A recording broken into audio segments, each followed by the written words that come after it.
David Swenson is an associate scientist in economics at Iowa State University, where he has worked as a community economics education and research specialist since 1990. He's also a lecturer in the School of Urban and Regional Planning at the University of Iowa. He's a native South Dakotan, an Army veteran, and an inveterate long-distance runner. He possesses degrees in urban and regional planning and political science.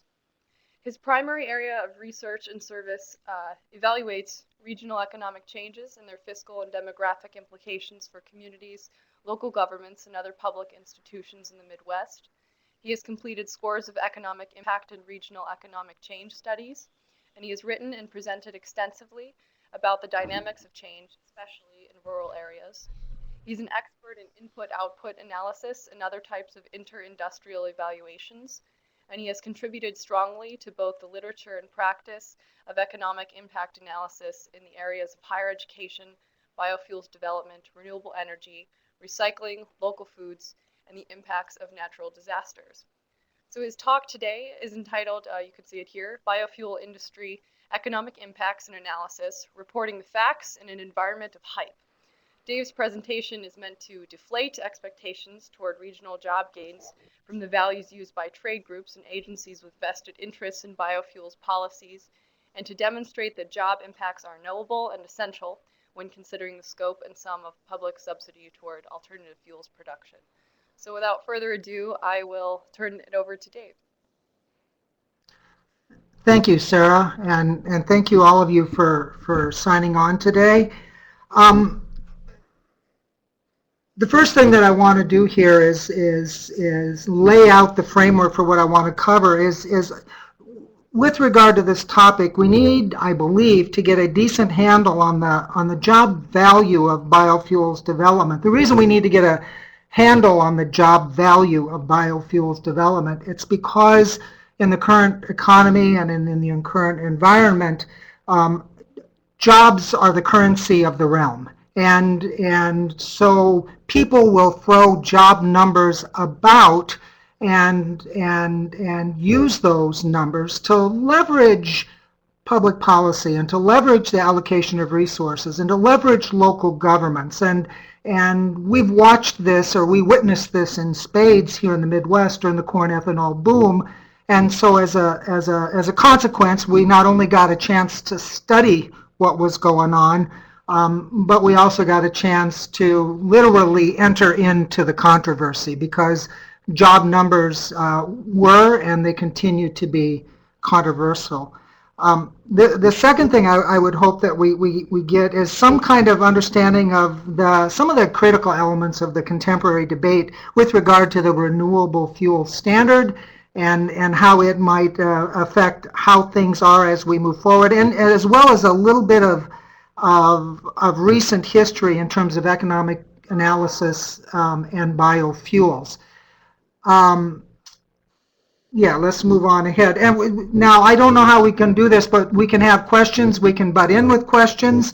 If I need to clarify something, that's all fine. Otherwise, we can hold them to the end. And I would hope, as I work my way through this, that we have plenty of time for some discussion and some back and forth. So I'll move on from there and we'll get to where we are. Currently, and you know, folks you folks out there in Pennsylvania, I don't know, or wherever you are, I don't know how this affects you, but here in the Midwest, the EPA's recommendation to roll back the biofuel limit, the renewable fuel standards, is big news. It's big news, and it's got a lot of people concerned. Now, the EPA has had to continue to roll back advanced ethanol. Advanced ethanol is distinguished from conventional ethanol, which is corn-based ethanol. It's had to cut back the mandate for the last 5 years, and the reason is very straightforward. We're not very good at making advanced ethanol. In the Energy Independence and Security Act of 2007, the drafters of that act, the staffers, the experts, everybody believed it was reasonable to expect us to produce 1.5 billion gallons of cellulosic-based ethanol for use in our gas tanks for this year. And this is exactly what Sarah was talking about. Ethanol that comes from what you folks are studying, switchgrass. Here in the Midwest, we depend more on cross residue, stover, cobs, the leftovers. Woody pulp is another thing that is appropriate, especially to your side of the country. But we haven't been able to produce it in significant quantities. And the current revised standard for 2014 is 17 million gallons, and that's a whopping 1.1% of the target that was set in 2001. We just have not got off the dime with regard to making cellulosic ethanol. Let me move forward one slide. So here's where we are these are the proposed 2014 values. They've increased the cellulosic amount to 17 million gallons. We have a biomass diesel component of that. That won't grow very rapidly. There's an advanced biofuel component that's in there as well. Folks, that's primarily Brazilian-sourced ethanol made from sugar cane, so it's highly renewable, and it's a high-value biofuel in terms of advanced biofuel. And the total renewable fuel standard then for 2014 is 15.2 some billion gallons of fuel. Well, what we need to do is to difference this, and what's been proposed is for the conventional corn-based biofuels folks to produce about 11.6 billion gallons a year. And the reason folks out here are hollering, not so much that it's, as I have in parentheses there, that it's a 6.6% reduction in gallons produced from last year, but they're worried that this continued erosion is going to undercut or undermine not just their investment, but the overall amount of ethanol that's been produced in the United States, as well as especially in the Midwest. Let's take a look at the graph. And this was supposed to come in pieces. It's a troublesome graph, but we're just going to look at the red part here. You can see in 2007 we had this incredible increase in U.S. capacity. It doubled in 1 year in terms of our ability to make corn-based ethanol. And the expectation was that there would be a continued increase in the corn-based ethanol production up to 15 billion gallons per year. Rapidly, by 2010, the United States had gotten to where it could produce easily 13.5 billion gallons a year, and even more, because these plants can actually run over capacity if the market tells them to. So the expected growth for this industry was 15 billion gallons a year. Now you'll harken back, and they were expected to cap at 15 billion gallons in 2015. That's next year. So the industry, more than anything, wants to be able to sell the United States 15 billion gallons of ethanol. Now I'm going to move over to the advanced side, and that's where cellulosic ethanol or other types of advanced ethanol production would be located. And that side was supposed to grow relatively rapidly as well. It was a relatively robust rate of growth all the way through 2022. But that industry hasn't been able to take off, and it's not much different than just the line separating the blue from the red. Now we've got a third factor that's in here, and this is called reality. And the reality is what's called the blend wall. And the blend wall is that most things being equal, the United States and the United States automobiles will only accept a 10% blend of ethanol. Certainly there are E85s and there are vehicles that are flex fuel, but the willingness of consumers to burn E85, let alone have access to it, they have high access to it here in a state like Iowa, but the willingness of consumers to burn E85 is relatively soft. And so for all practical purposes, the United States fuel supply doesn't want currently more than a 10% blend. Now, you know that the corn ethanol industry wants to get up to that 15 billion gallon per year level, but we are truly effectively at the blend wall. We are producing very, very close to 10% ethanol content in all of our motor fuels. And so the corn industry over the last few years tried to get EPA to, and or other institutions, to consider increasing the amount of blend to 15%. And EPA did go as far as to say on comparatively new automobiles, I think those that were manufactured after 2001, they could probably run on E15 blends. Again, remember what's going on is the corn ethanol industry really does want to maximize its production given the capacity that it's invested in. For a variety of reasons, there's been no E15 movement. The stations would need new pumps. Consumers have pushed back. Automobile warranties, even though the EPA assures us that it might be okay, automobile warranties very well might void issues. And so what we are is we're at the blend wall. But we have a more insidious actor. It's not just the blend wall, it's you and me. We aren't burning as much gasoline as we used to. We're burning less here in the United States, and our number of miles driven are either flat to declining since 2007. So what's happened is that actually the amount of fuel supply met the blend wall much sooner than they thought it was going to happen. Now I'm going to see if this works out, if I can grab this. What was expected was that there was some sort of historic, inevitable rate of growth in fuel consumption that was just going to continue on upwards over time, continue on upwards. And that was the justification for expanding the mandate to 15 billion gallons for corn ethanol, as well as that incredibly robust rate of increase for advanced biofuels. But reality was different. Reality did this. It went into a heck of a recession, and for a variety of reasons, the amount of fuel that's being consumed in the United States is much less. You and I drive much more fuel-efficient cars. We're driving less. Younger generations are disinterested in driving, and so we got ourselves very, very close to the blend wall through just a variety of consumer changes, coupled with the rapid growth in the industry. Now again, the industry feels threatened because it can't capitalize, it can't exploit its resources up to that 15 billion gallons, and so that's where some of the politics of this lay. Now, I'm going to move this pointer out of the way. This goes back to in roughly 2006.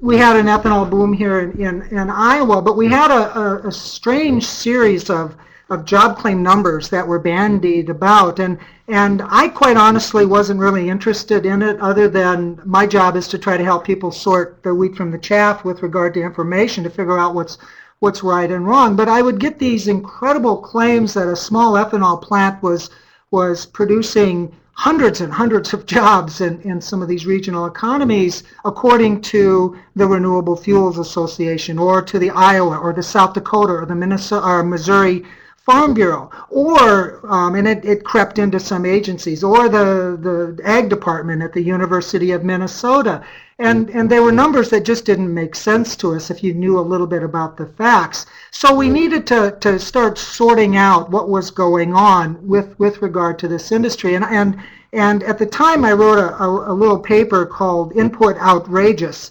And that was a paper that was trying to sort through some of the more outrageous claims with regard to ethanol economic impacts in our regional economies.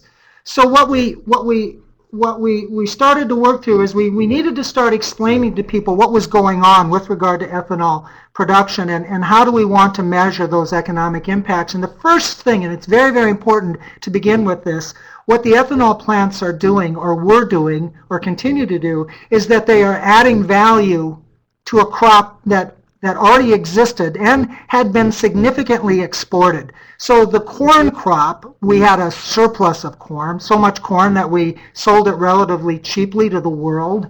But the ethanol industry was taking a crop that was already there and adding value. So the economic impact, for all intents and purposes, starts at the plant gate. It doesn't go upstream as we would measure with other input-output models. We have to be careful about what we try to conclude that's going on upstream. So that's the first thing, and so we needed to sort that out. We know that the plant could boost returns to farmers because the farmers would be able to market at a closer. They wouldn't have the transport penalty or the basis penalty associated with the crop prices, the bid for their crops, and they could basically save money, and some of those area returns would accumulate to the farmers.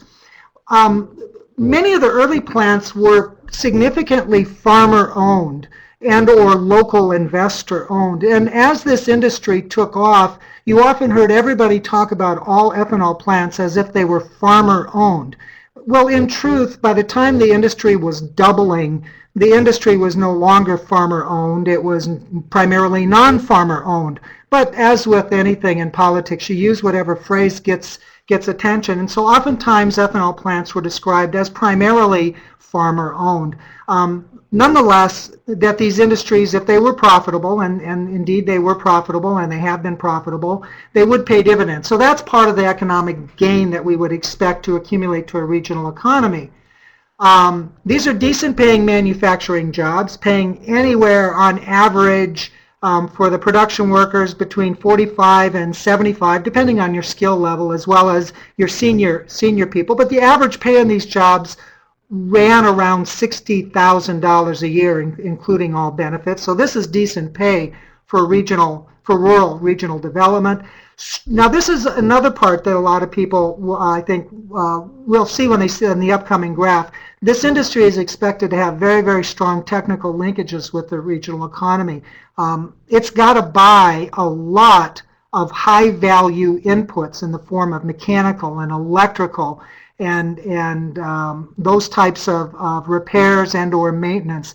It has to originate grain, so it has to have relationships with the finance and commodity sectors. It has transportation linkages also that have to be factored in. So it has very, very strong technical linkages with my regional economy of interest. Main Street spending boosts, of course, everybody takes their paycheck and spends it downtown, and that's what really matters to most people in rural economies. How healthy is our Main Street? So we could take the intelligence that we gained from doing some of those early studies. We were funded early on by a combination of money from the Leopold Center for Sustainable Agriculture and another entity on campus. It was some Ford Foundation money. And we were able, Farm Foundation money, and we were able to take a look at a wide array of economic impact possibilities to include returns to more farmer-owned type of operations and study them. This map shows you the density of corn production in the United States, and it also shows you the distribution of ethanol plants in the United States. And you can see that the highest concentration, is up here in the Western Corn Belt. And the reason it's here in the Western Corn Belt is this Western corn, for one reason, also has the biggest basis penalty. The basis penalty is a function of your distance from the Mississippi River and the Illinois River terminals. So it's the offset for the transport costs of getting your grain to markets, whether those markets are down in Louisiana or whether those markets perhaps might be going out of ports in Seattle. So these areas always had an incentive for adding value to corn, and this is where you get a great fraction of the United States pork and poultry and turkey and cattle feeding because that was a more profitable way to diversify your agricultural operation. This is also where we get the ethanol plants. You also can see then, by virtue of the darkness of the green and the multiplicity of the dots, the concentration of the political power that really, really cares about this topic. I'll put this away. So this first graph, if it comes up, I got to click on the arrow.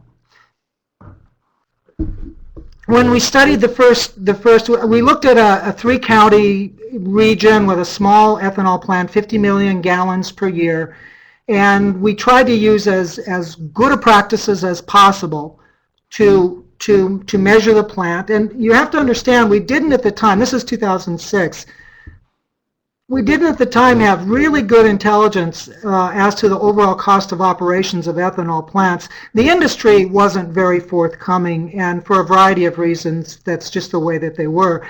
So we relied on Doug Tiffany up at the University of Minnesota, who had done quite a lot of work with ethanol plants before. He and then Bob Jolly down here at Iowa State University, they had produced enterprise operating budgets for ethanol plants at different scales. And so we began with a 50 million gallon per year ethanol plant.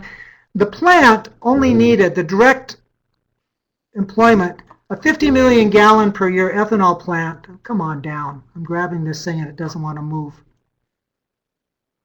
Well, it only needed 36 jobs. Direct means the jobs at the plant.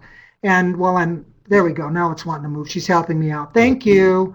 And then, so that's all the workers that are needed to run an ethanol plant making 50 million gallons of corn ethanol a year. The next thing we have are the indirect. Now, these are the jobs that are stimulated from all of the supplying sectors because of the ethanol plant. And you can see that the indirect jobs are much greater than the direct jobs. So its relationship to the regional economy. Now, folks, these indirect jobs do not include corn farmers or anything at all to do with farming. This is just from the gate on in operating this plant. So again, it's electricians, it's mechanics, it's pump specialists, it's grain origination, it's finance specialists, it's lawyers, it's all manner of supply and transportation.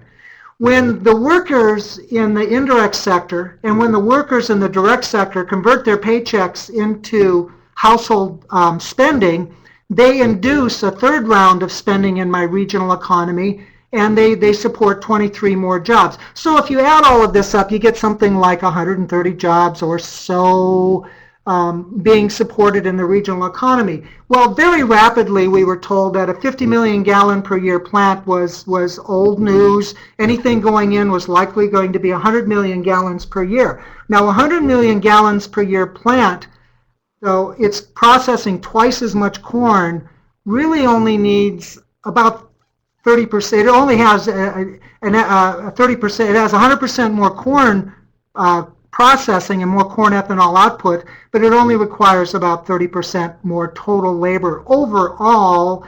And so you can see the economies of scale at work here. And so this ends up being what we're really working with in the modern ethanol industry. 100 million gallons per year plant that will process in Iowa all of the corn in 2 counties, all of it. And we have 99 counties, so right away it starts to suggest limits to how many plants our economy can hold, especially given the fact that we're the nation's largest hog producer and the nation's largest poultry producer in terms of eggs. A lot of our feed has already been spoken for, and so there's quite a lot of competition. So let's move on.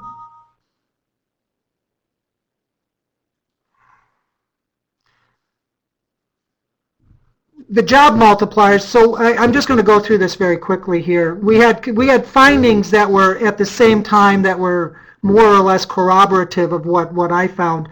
Using a small regional analysis, I found that we had a jobs multiplier of 3.7. What that really means is for every job at the ethanol plant, on a regional basis, a 3, 4, 5 county basis, we would expect 2.7 jobs in the rest of the economy to be supported by the ethanol, by that ethanol plant. There's a gentleman, and he retired right after this, so I never got a chance to talk to him, but his name was Peterson, and he worked for the Nebraska, I think it's a power district or power agency. He had studied this for a few years, and he too had come up with a jobs multiplier that was even lower than the one that I had. 3.24. And then Sarah Lowe, who is now at ERS at USDA, and then my mentor, Andy Isserman, they did a very nice study, and it was printed in Economic Development Quarterly. They looked at two 60 million gallon per year plants in Illinois, and they came up with regional job multipliers of 3.6. So you can see that the research that we did at Iowa was more or less in line with what was done at other places, that it was relatively well validated by Sarah Lowe's and Andy Isserman's work at Illinois. I don't know that I want to say anything more about that. Oh, okay. See now, folks, this graph was, if you can imagine this graph is my drama graph. IRFA is the Iowa Renewable Fuels Association. And the Iowa Renewable Fuels Association on January 1st, 2007, had a great big press release, and they said that there were 46,937 ethanol-related jobs in the state of Iowa. And my governor, and at the time Chet Culver, he grabbed that number and he liked it. He's a politician. He likes big numbers. And they liked that number, and everybody was using that number. Well, we had just gone through and done this whole process of studying the ethanol industry and the net new job, the net new productivity that we could attribute to the state's economy. So what I did was I went through and I took the way the Renewable Fuels Association researcher did it, and then said, okay, if I was going to do this, what kind of number would I come up with? And I did it the way I would do it, and I used their logic in some parts, and then I excluded what shouldn't have been counted, and I came up with 5,431 jobs. And so I have a magnitude of distortion that's something like 9. What's going on there? Well, those original numbers were creating corn farmers. Not only were they creating corn farmers, they were creating all of the multiplier effects associated with corn farming. Those original numbers also had something like a perpetual construction phase where their temporary construction jobs just got counted from now into infinity. And so they didn't sort out the numbers in a way that helped policymakers understand what actually was going on with this industry, not just currently, but with regard to its long-term prospects. When I did the modeling with just the model that I use with all of the adjustments that I made in my papers and some of the other work, I actually got that number down to 4,500. So the magnitude of distortion in terms of what was being added to the Iowa economy as of 2006, what was the size of that industry, what was the net gains to the economy, I said 4,500. The ag interests were saying nearly 47,000. And who you going to believe? Well, you got to believe they didn't believe me. I can bring this up to the present now, and I'm using I've done this at the national level and at the Iowa level as well, and we're really just looking at what do we have in the United States. We have, see if I can grab here it is. Basically, in the United States, we have 219 operational plants. In Iowa, we have 40. I want to stop here for a second. Lisa Lethington, my research partner, and I, in 2006, we did a study called Where's My Corn? And the whole point was to figure out how many ethanol plants could this Western Corn Belt support. Given all of the demand for corn, we have animals, we have dairy, we have hogs, we have chickens, and we're assuming that all of those animals will be very hungry and competitive, just like the ethanol plant for corn. And so we ran through a series of simulations to figure out how many plants Iowa would likely support, given our animal numbers and given the capacity of the estate to process the corn. And our estimate was 39. As of last year, the state of Iowa has 40 ethanol plants. The nation has 219. The national capacity is 13.43 billion gallons per year. It's more than that. They can get really, really close to 15 billion gallons per year off of existing capacity. And again, that's what they were pushing for. Iowa has nearly a quarter of the nation's capacity at 3.3 billion gallons per year. You can see that the average plant size is larger in Iowa because we got a larger share of those newer big plants. Now here's the numbers we need to look at. The total jobs at the ethanol plants nationally are 10,300. And in Iowa, it's 1,684. We have a national multiplier and a state multiplier. Let's just look at the Iowa state multiplier. This is higher. This is a newer estimate, and this is higher than the regional number because your state multiplier is going to be higher than a sub-region of your state. But for 2011, 2012, when I last did this analysis, I was left with a multiplier for the state of Iowa of 3.82, or stated differently, for every job in ethanol production, there was 2.82 jobs in the rest of the economy. And so that's where we get our economic impacts here down below. Here are the jobs at the plant. Here are all the indirect and induced jobs. And then here's the total jobs in Iowa now associated with corn ethanol production, just shy of 6,500.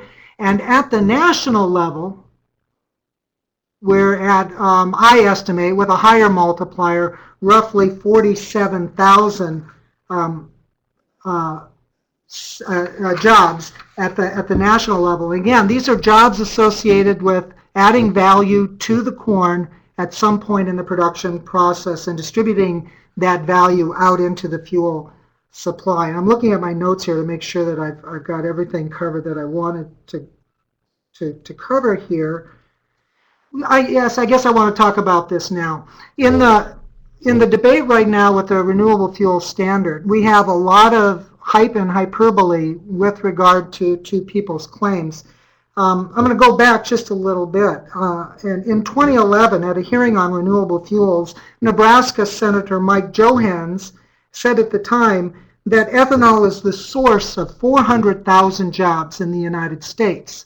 And again, I've got here nationally 47,600. My magnitude of distortion or difference is close to 9, the number that I said before.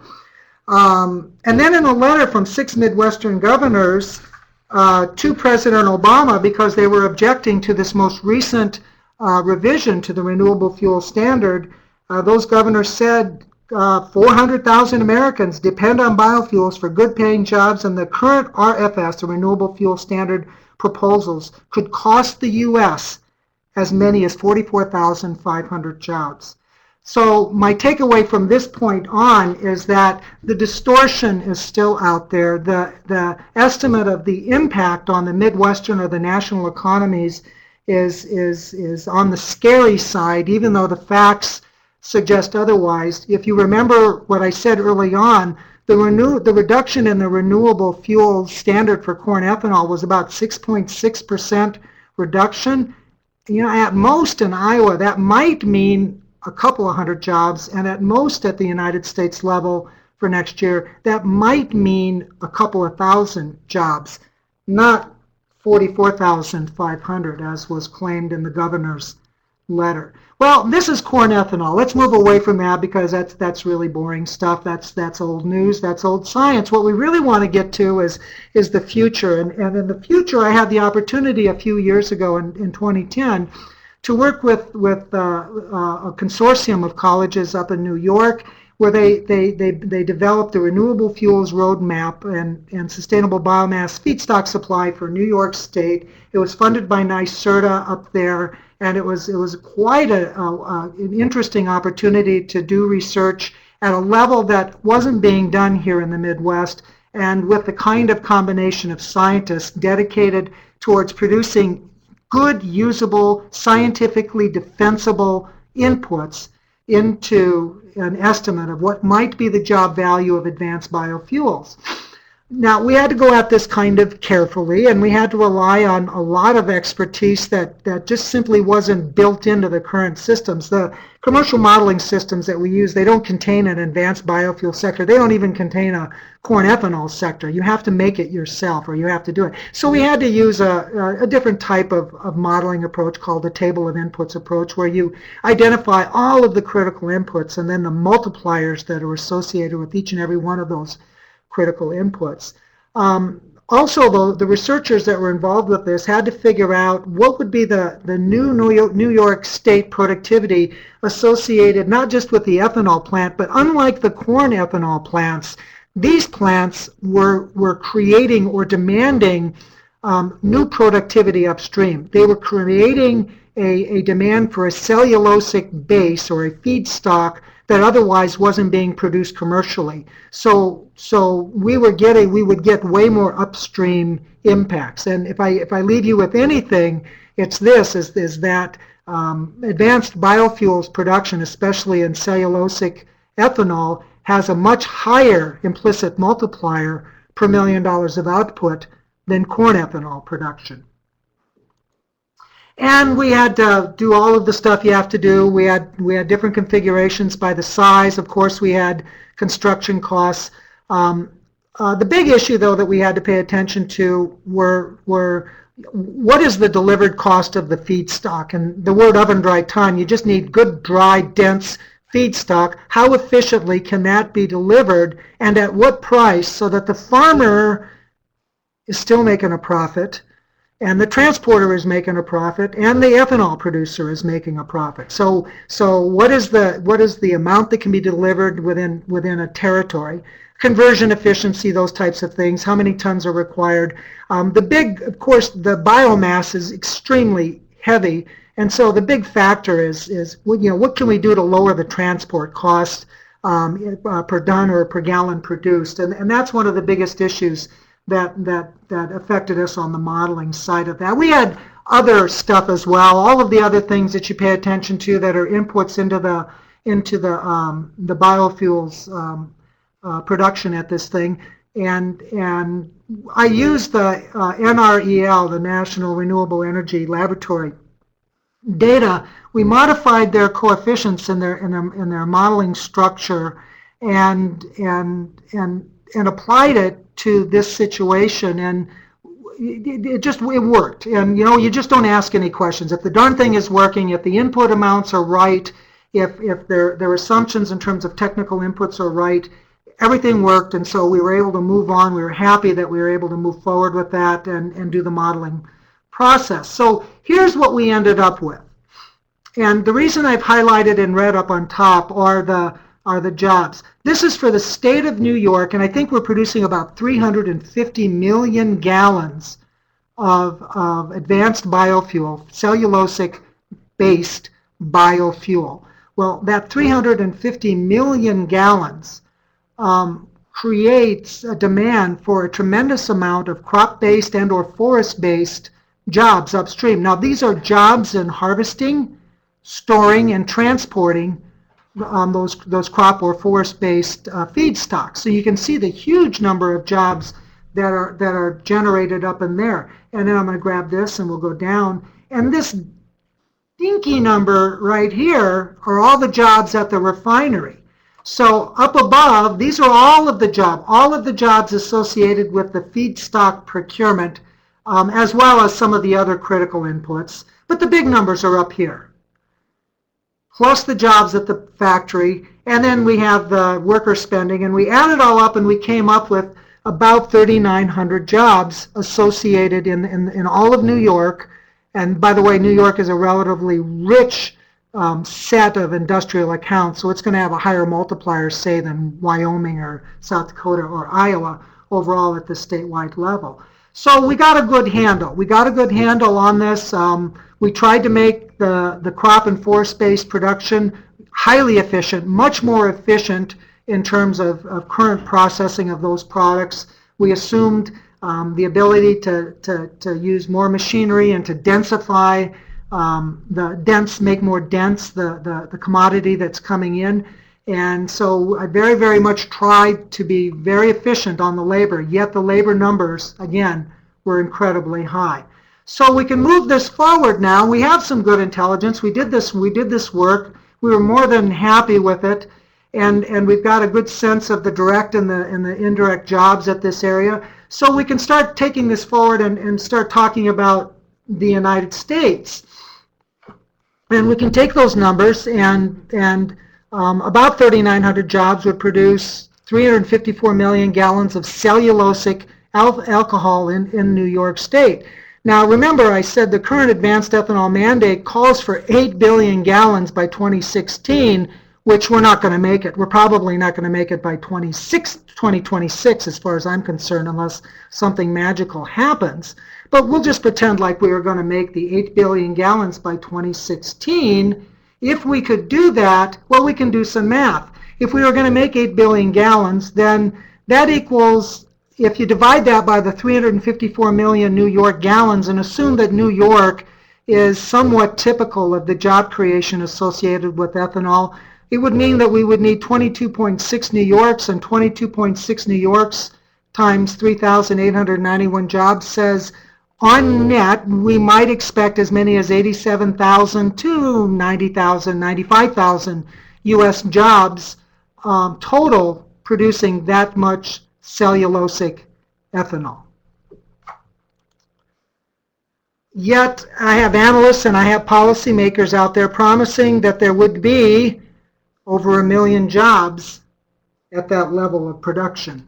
I was just struck, my governor, Terry Branstad, just gave his State of the State address just a couple of hours ago, and he said, I quote, "I call for the General Assembly as its first order of business to pass a resolution in support of maintaining a robust RFS." So the corn ethanol industry is incredibly threatened by the advanced biofuels industry and by you and me, the consumer, because they're not conspiring, but the way it's working out is they're conspiring to constrain corn ethanol production. So we get to some lessons and some odds. Well, first of all, a lot of this is very normal. Now, I may have made mistakes over time and I've corrected them, and every place that I've corrected them, I made sure that everybody knew where I'd made a mistake before.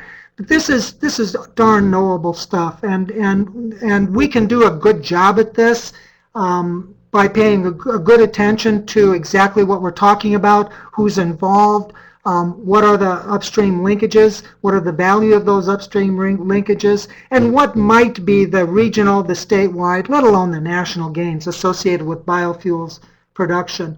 They've been overdescribed, again, by the industry. They've been overdescribed by agencies, and to include, the state governments. I firmly believe that independent research ought to be guiding policy source choices, not industry-supplied assertions. Unfortunately, the rhetoric that's out there, I already showed you, they said there were 400,000 jobs that are associated with biofuels production, as if those jobs were in danger. And they are claiming that there are something like 45,000 jobs at risk associated with the current renewable fuel standard. We're not seeing the dependence on these independent research. Land-grant universities have been remiss, and I'm just not going to pull any punches. Land-grant universities got on the biofuels bandwagon, and critical research, critical as in intellectually critical, was squelched, and I was part of a group of people that got sat on, and it's no fun.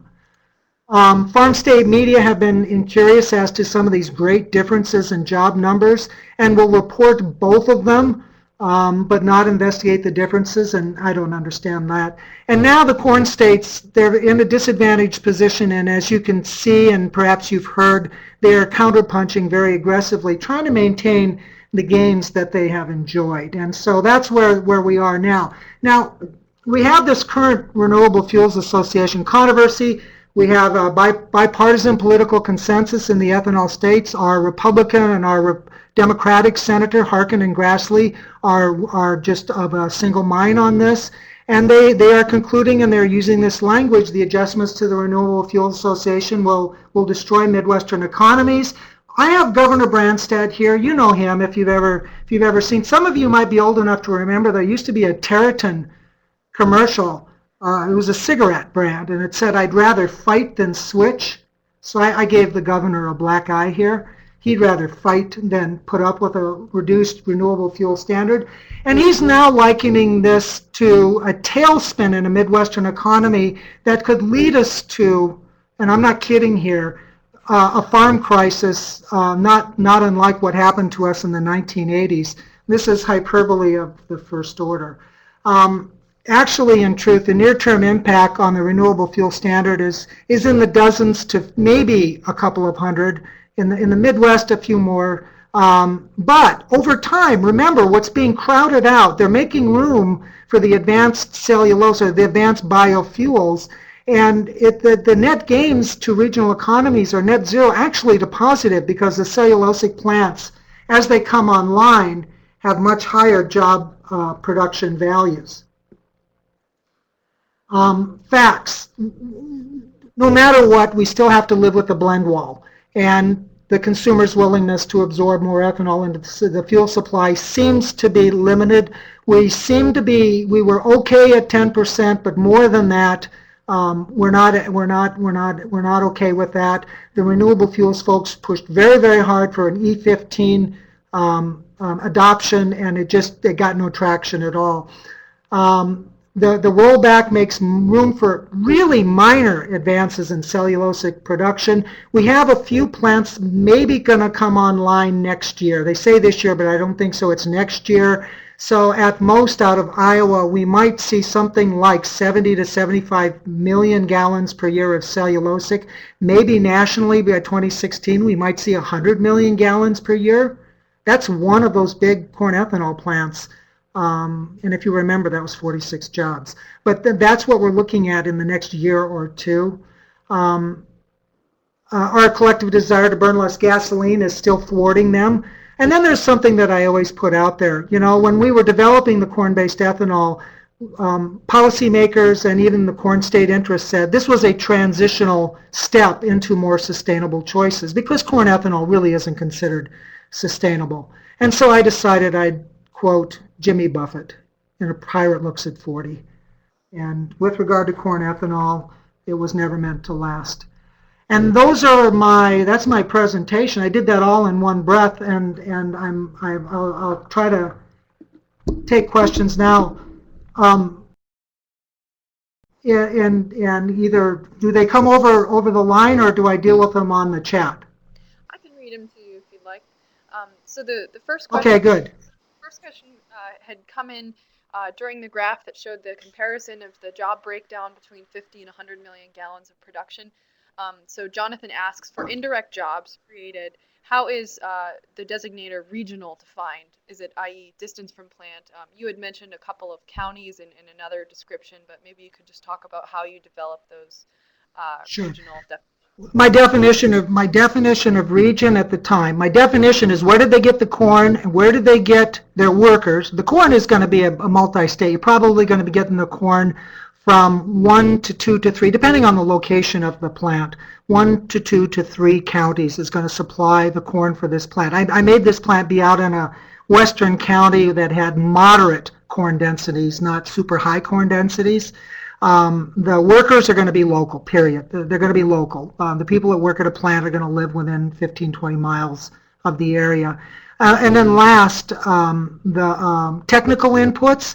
The technical inputs were the technical inputs that were available within that region. Some of those are somewhat more complicated inputs that would be found in a slightly larger trade areas for the most part, but in general, you know, what is my region? It's basically 40 miles surrounding the plant. All right, thanks.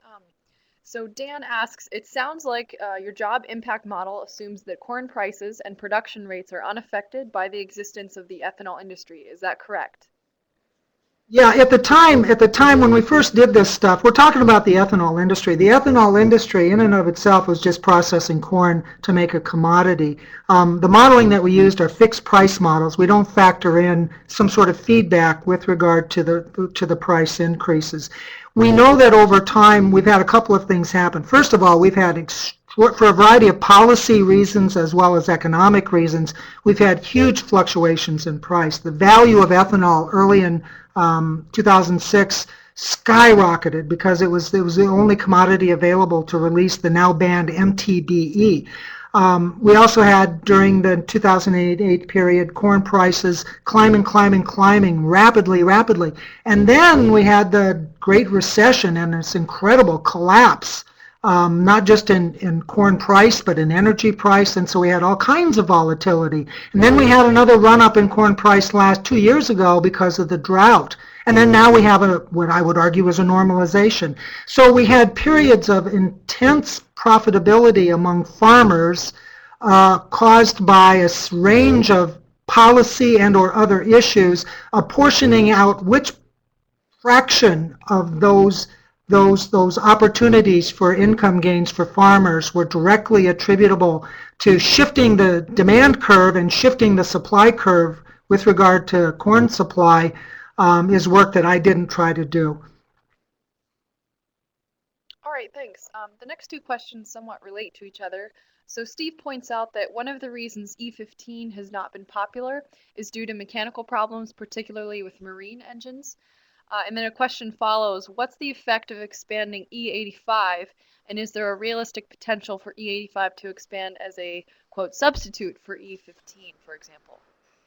Yeah, okay, E85, the way the energy policy people explain it to me, for a variety of reasons, E85 makes really good sense up here in the Midwest where we have a lot of ethanol, and we have a lot of vehicles, almost all trucks made in the last 10 years, pickups, most of the motor vehicles, many of the motor vehicles are flex fuel vehicles. And so you could burn more ED85 up here in the Midwest or E15 because a flex fuel vehicle can burn E15 no problem. But a non-flex fuel vehicle like my Honda CR-V or my Ford, my 1990 Ford, they don't want more. They don't want more. So there's nothing we can do to expand that. I don't know where else to go with the E85. The problem with the E85, even though we've got it here in abundance in the Midwest, adoption of E85 is really not great. It just, I can't say it in any other way, even the farmers don't burn it. And so if you can't even get the people that have the greatest stake in burning E85 to burn E85, which can range from, and up here where we live, E60 to E85 depending on the temperature, I don't know what you can do. I just really don't know what you can do with that. All right, Shibu asks, why and how do you expect cellulosic biofuels will create more jobs? Do you adjust for reduction of jobs from petroleum-based gasoline industry? Yeah, when we originally did this at the national level, we actually netted out that if we grew to 10% of our fuel supply was coming from biofuels, we would take away what would have been then the expected growth in the petroleum industry jobs. Now that's somewhat of it's sort of a futile effort because the petroleum industry it produces so much volume per job. It really didn't have that, but we did offset that. That's true. We did offset that, and we do take that into consideration for the very same reason that if I do an analysis of natural gas production in a region, I'm going to take away coal production jobs if we're getting as a shift from coal-fired power plants to gas-fired power plants. We would do the same thing, and I've done the same thing with local foods. We take away grocery store jobs. So yes, we do. The reason we have a greater job impact from cellulosic, it's because unlike corn ethanol, the corn already existed. The surplus, the massive amount of corn, that level of crop, land-based productivity already existed. All we're doing in the ethanol industry is adding value to that corn crop through an industrial process. In cellulosic ethanol production, what we're actually doing is going in and taking land that had not been used, likely not been used for much commercial use, not high value commercial use, and we're putting a crop on that land such that we can harvest it. So we're creating productivity that wasn't there. It may have been pasture land, it may have been low value grassland, who knows. When we did the work in New York State, one of the things that really mattered was that no cropland, no existing cropland for food was affected by their scenarios. It had to be land on the margins. And so when we're doing that, we are then creating more upstream, we're creating upstream productivity that wouldn't have existed but for the ethanol plant.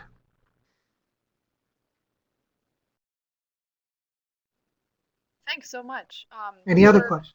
Yeah. Coming up on 2 o'clock, and I haven't seen anyone typing in the chat pod lately. So if there are no other questions, I guess we can conclude. Thank you so much, Dave. This was a great overview, So, a lot of great information. If you have any final comments. no, other than thank you for inviting me to do this. And this was a presentation that was 2 years old. You're not the first people I've run this thing through. I have run it through folks in Washington, D.C., and I want to leave you with something. Notwithstanding everything that the politicians will say with regard to trying to get their way, the people who work, for example, at USDA or the analysts that are out there, they understand the difference between what the political people say versus what their, let's say, the ag secretary might say versus the operating assumptions they use when they do research and or they propose future policy. I like to think that this kind of research is it may not find its way into the rhetoric of the ag secretary or the governor of Iowa, but it does find its way into some of the thinking and some of the research, the Organization for Research at USDA, and if that's the only thing we can do with this stuff, it's worth it to me. So there's one more comment from Dwayne. Thank you so much. I've stated many times that keeping corn ethanol going would hurt advanced biofuels. Yeah, we flipped over the investment. We put 90% into corn ethanol and 10% into advanced. Had we flipped it around, we might be looking at a totally different world right now.